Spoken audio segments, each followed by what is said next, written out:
Hello everyone, and welcome to a new video. Today I'll be making a coat, and it's actually a very simple coat. It's made from a 7-piece pattern and doesn't have any pockets or a turned out lapel or collar. And you're probably thinking that it's a pretty boring coat, but the beauty of that is that it's incredibly versatile. So in addition to showing you the construction process, I'll also be showing you how I used a belt, a brooch, and a collar to transform the shape and look into something appropriate for the early 20th century decade of your choosing. The design for this coat was based on a coat worn by the character June in the game June's Journey, because they have kindly sponsored today's video. June's Journey is a hidden object mystery game set in the 1920s. It features beautifully drawn scenes and an exciting storyline to tie it all together. It's a mobile game, so it can be played anywhere, and it's free. I've personally been playing this more than I would care to admit, partially because it's relaxing, but also because I want to get more coins so I can buy all of the Halloween scenery. I'd say it's challenging to play at times, but easy to master levels with a little practice, which makes me all the more motivated to unlock new levels. I know I've really enjoyed playing it in my evenings, and you might too. So if you want to check it out, then I will leave a link to it down below. While I've been chatting about this video's inspiration, I've also been sketching away. This definitely isn't a voiceover. My hands just move very, very quickly. As I said, the design was based on June's jacket, but I decided vented details would be seamed into the coat and drafted my pattern accordingly. I also decided to use the simplicity of this design to my advantage and came up with a bunch of ways to easily change the shape of the coat to suit everything from the early 1900s to the 1960s. But before I could style it, I had to make it. So here you can see me pinning my pattern pieces onto the bright wool melton that I purchased for this project. The body of the jacket is made from 4 pattern pieces. There's a front piece, a side front, a side back, and a back. On top of that, there's a back yoke panel, a back tab, a belt, and 2 shoulder pieces that function as a decorative epaulette of sorts, in that they don't function at all. But I love things that don't function. It's why I have 20 ceramic figurines and 50 Tokidoki unicorns looking at me as I film this. The evil gleam in their eyes gives me strength. Anyway, the front piece was cut out twice, as was the back yoke and the epaulettes. That's because these pieces will be used for the lining. It's common for jackets or coats to be partially lined with the outer fabric, but I wanted the front portion fully lined since that gave me a lot more color options. You might also notice me adding 2 inches to the bottom of some of the pieces, and that is just to allow for a wider hem. Once everything is cut, the sewing begins, starting with the center back seam. This was stitched with a 3/4 inch allowance, then ironed open. Then I top stitched on both sides of the seam, about a 1/16 of an inch away from each side.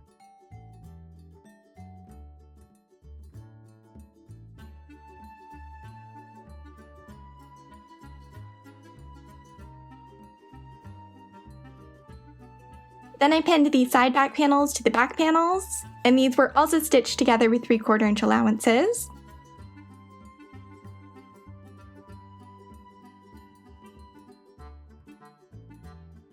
Then ironed open and top stitched down.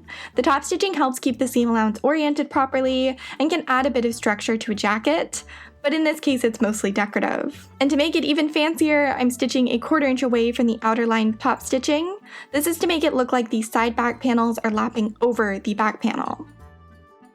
Now the trio of back pieces can be prepared to be sewn onto the yoke, but first I folded the bottom edge of the yoke inward by 3/4 of an inch. Then I gathered the top edge of the back panels down until the length of the top edge matched the length of the yoke. And this was done by hand using running stitches.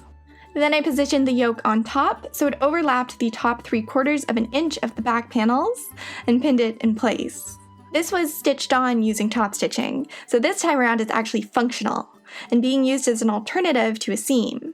And once again, I'm stitching as close to the edge as I can, and then a 1/4 inch away from my first line of stitching to intensify the lapped effect. Now the epaulette/shoulder panels can be sewn on, and I used 1/2 inch allowances for this because I messed up when marking the seam allowance, but it also means there's less material in the shoulder, which isn't necessarily a bad thing.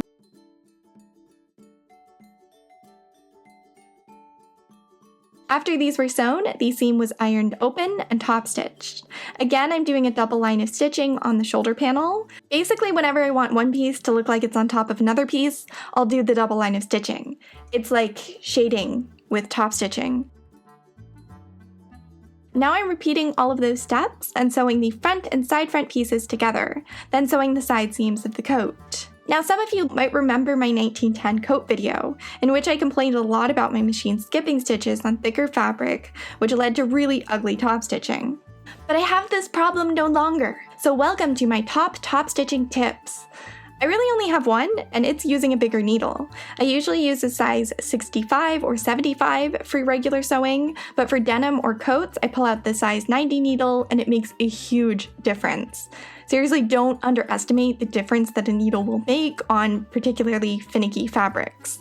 Also, don't be afraid of a larger stitch length. With heavy fabrics, a lot of the length of a stitch is used up, just moving over the bulk of the material. A stitch length that might look crazy long on silk and pucker horribly could be too small for attractive top stitching on heavier wools. Also, make sure to test your stitch length, needle, and tension on scraps of the material you'll be working with. I usually recommend testing on inoffensive fabrics like muslin, but you need to know how it will look on the actual fabric you'll be using, and make sure to test it with multiple layers too. And that ends this episode of Angela's top stitching tips. Now I'm sewing the front and back pieces together at the shoulder and doing more top stitching.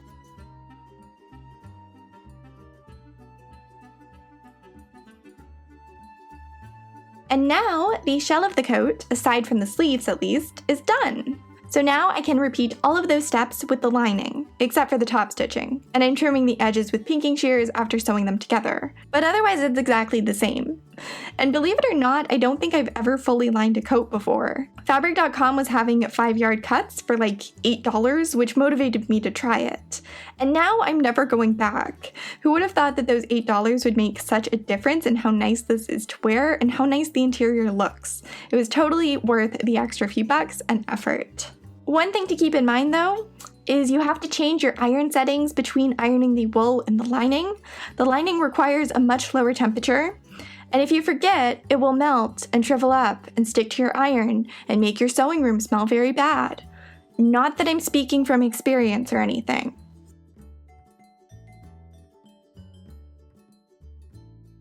So as I said earlier, the yoke, shoulder pieces, and frontmost panel were all cut from the wool. And the reason I did this was so I could turn the front panel almost completely outward to create the appearance of a very wide, very long lapel. I don't have a lot of commentary for this part, so I'll just gush about how much I love coats for a second.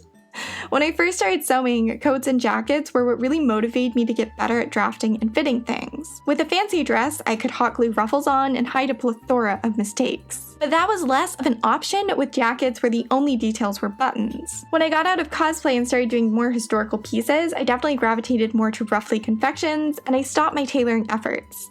I have made a few structured jackets since then, but not nearly enough. And even though this jacket isn't super fitted or expertly made, it's inspired me to look more into garments like this one, and maybe test myself with some projects that involve historical women's wear and tailoring elements, like Edwardian suits and riding costumes. I'm also going to strive to make more mock-ups so I can really perfect that fit and practice various techniques prior to starting on the actual garments. I think that would do me a world of good in terms of improving my skill set. Anyway, the finishing touch for the lining was interfacing, and I'm using a very inexpensive fusible interfacing and ironing it onto the back side of the front panel. This will stiffen it a bit and improve the way it hangs when it's worn. I'm aware of pad stitching and fusible hair canvas. I just didn't think those things were necessary for this project, but I do want to look into them more seriously in the future. And now onto sleeves. This pattern is a heavily altered version of one from a 1920s riding jacket pattern by Butterick. It was originally 2 pieces, which I combined, lengthened, and altered until it fit my vision and fit into the already drafted arm size. I also added some interesting seaming to the cuff to mimic the look of a cuff vent. I thought the traditional method for forming one would end up being quite bulky and unnecessary since the sleeves don't need functional buttons. But it's still an interesting detail that I wanted to include in some way in this project. However, the process of stitching this was a little bit tedious. I notched the material at the inverted corners and only pinned and stitched a single straight portion at a time.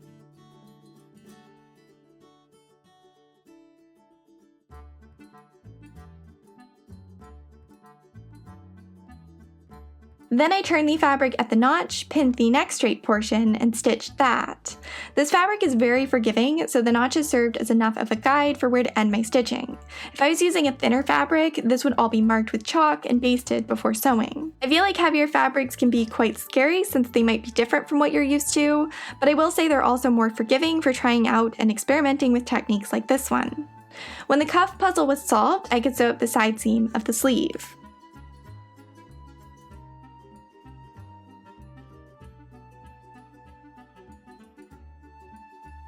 And here's what it looked like finished. I pinned the seam allowance to the side, then ironed it thoroughly.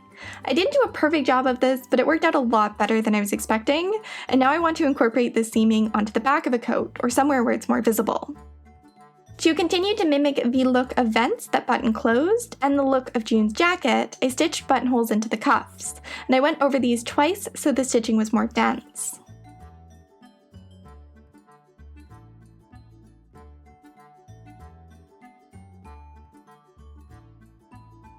Then I cut out the lining for the sleeves, and I didn't want to fiddle around with the seaming, so I tucked the odd cuff inward and cut this like a normal sleeve with a straight back seam.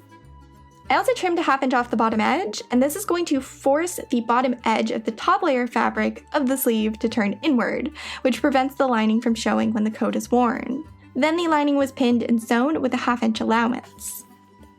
I pinned the lining and the outer sleeve pieces together along the cuff, with the right sides facing each other. Then I stitched them together with a 1/2 inch allowance, and I switched to my other machine for this so I could take advantage of its arm, instead of the flat sewing surface that my industrial has.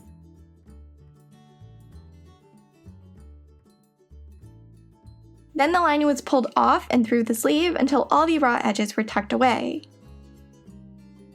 I made sure the lining and top layer of fabric were even, then basted them together around the top edges.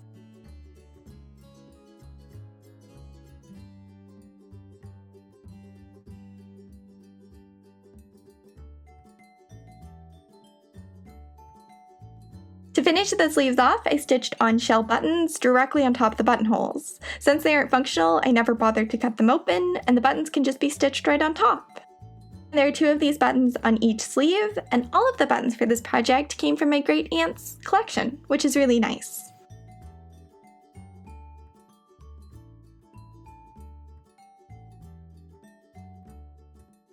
I also took this time to sew on all the buttons for the coat. This way the lining will hide the stitching that secures them. There are 2 more small shell buttons on the back panels of the coat, stitched right where my waist will be when the coat is worn.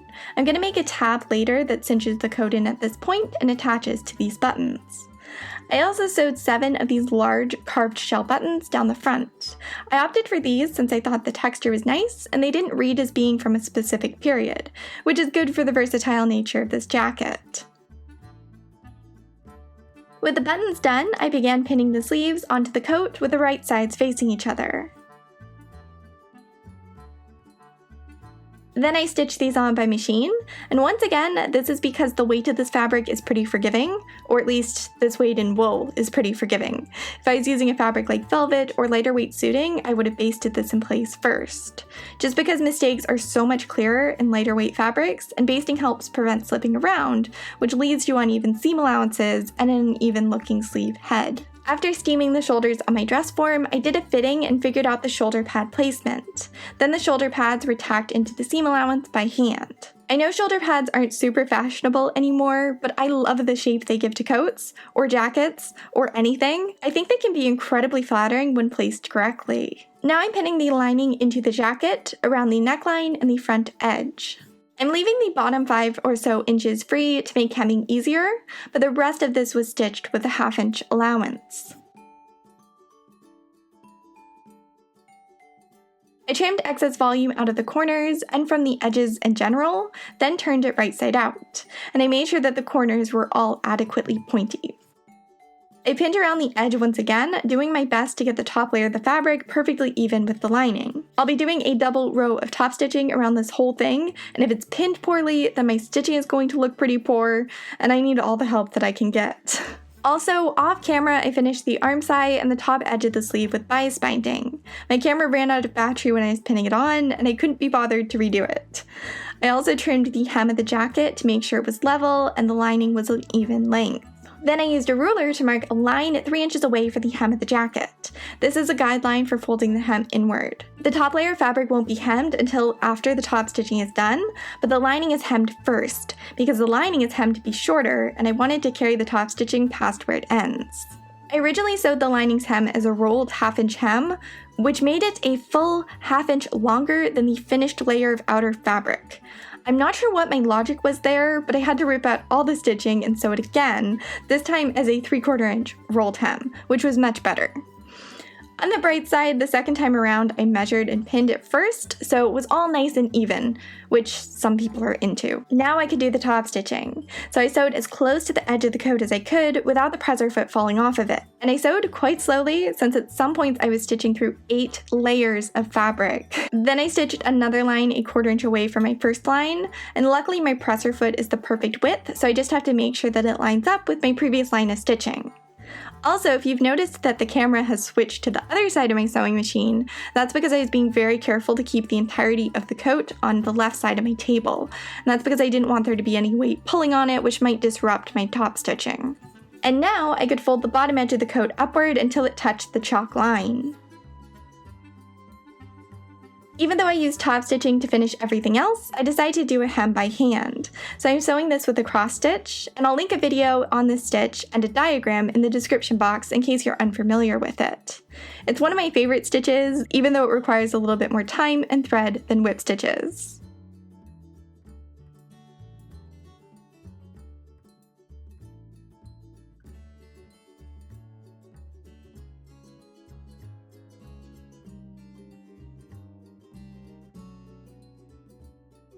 The last step were the buttonholes. These sit 1 inch away from the edge of the coat and 4 inches apart.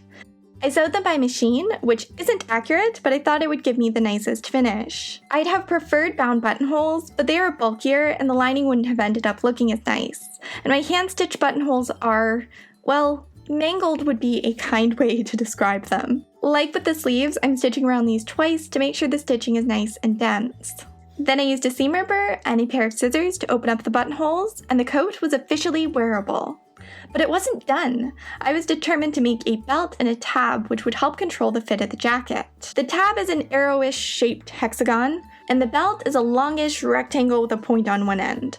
I realize that means it's not actually rectangle, but it's very, very close. I cut out 2 pieces of both of these and pinned them with the right sides facing each other. I stitched around all the edges with 1/2 inch allowance, but I made sure to leave an opening on one of the long edges so I could turn them the right way out.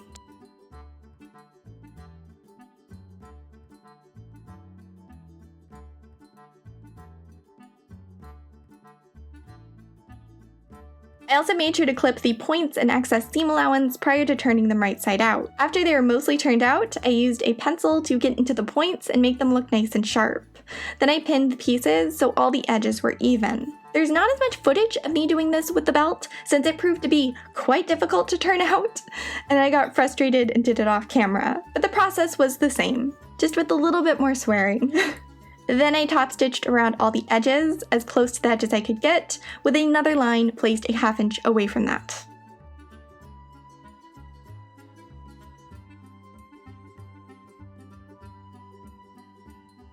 And the last step were buttonholes. I sewed these into both points of the smaller tab, and I kind of had to help move the material with the buttonhole foot since it was so thick it wouldn't work properly on its own. And then I sewed a single, larger buttonhole into the point of the belt.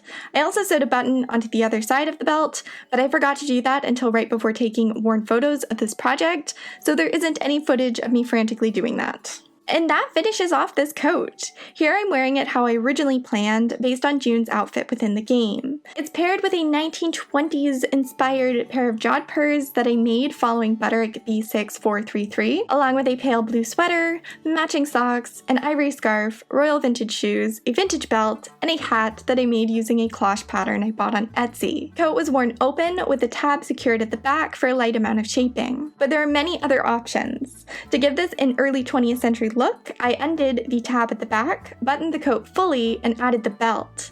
Then I pulled the coat up so it bloused over the belt. This was paired with a full collar that clasped with the brooch. As a side note, this collar is vintage and was a gift from my grandmother. An animal was harmed to make it, but it was over 50 years ago, and I would much rather get some wear out of it and use it than have it collect dust and deteriorate in a box. This coat is obviously too short to be accurate to the 19s, but it gives a similar look. I also paired it with period shoes to try and intensify the effect. To take it into the 1920s, I undid the belt and all of the buttons, and I turned the front of the coat outward to create the appearance of wide lapels. Then I used a brooch to secure the coat near my hip. It's not particularly flattering and the cut gets a little strange around the hem, but it's definitely passable, and this is something you could do with a lot of very basic, very modern trench coats. Next up, I buttoned all but the top 2 buttons and loosely wrapped the fur collar on top, securing it in the center with a brooch. I also added the tab to the back to pull it in at the waist. I wanted this to look 1930s-ish, but it wasn't fitted enough, so I think I'll make another, smaller tab for that. Or I can just use that as an excuse to make a new 1930s themed coat, or maybe multiple 1930s themed coats, because I want to make all of the coats. A few years ago, I did Project Vlogmas, where I did weekly sewing vlogs in December, but I want to do Coatmas this year and make a whole bunch of vintage-looking coats. I'm kind of kidding, but also not really, so if you like the idea, then please enable me in the comment section. Thank you! This was my favorite. I undid the top 3 buttons and added the belt, along with this vintage floral hat. I thought this had a very 1940s look to it, and this is probably how I will wear the coat most often.